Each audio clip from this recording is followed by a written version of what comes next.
Buffalo over 2-1. We got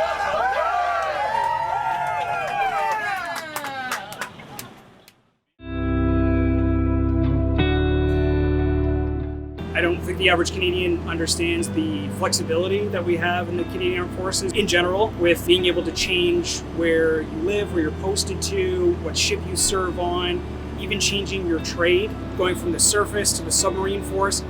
That was all my own choice, and it was something that wasn't difficult to do. It's not like there was a lot of barriers in my way when I wanted to make those decisions. So there's a lot of flexibility that you have with your job and what you can do with that job. My name's Eric Fox. I'm a Petty Officer Second Class in the Royal Canadian Navy. My trade is a Naval Combat Information Operator. I actually joined right after 9/11, so I walked into a recruiting center in Toronto in late 2001.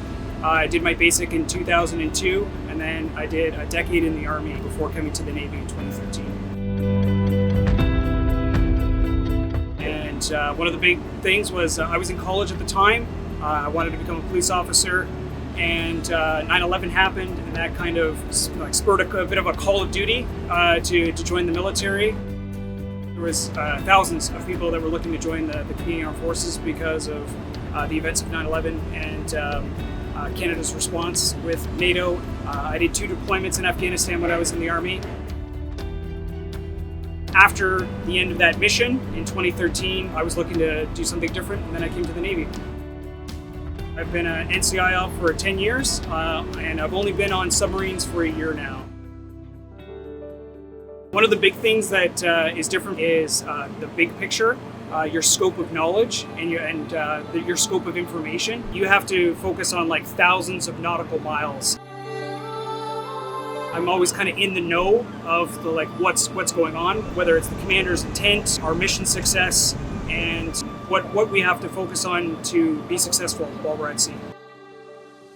When I was on board HMCS Windsor on the East Coast, I was qualifying to become a submariner, but also at the same time I had the opportunity to work with the United States Navy and also do like a first-in-class torpedo firing on board Windsor. So it was great to have the experience of both qualifying and also learning my job and transitioning from being a surface NCI op to being a submariner NCI. I had no idea what it sounded like to have a torpedo being fired from inside of a submarine. It was the first time firing that particular type of torpedo.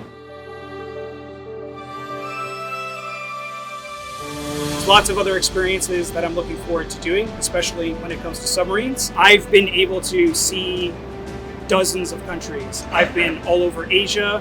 I've been to Australia. I've been able to see parts of the world that I never would have been able to if I wasn't in the forces. I got 22 years in the military, and there's I'm not looking to get out anytime soon.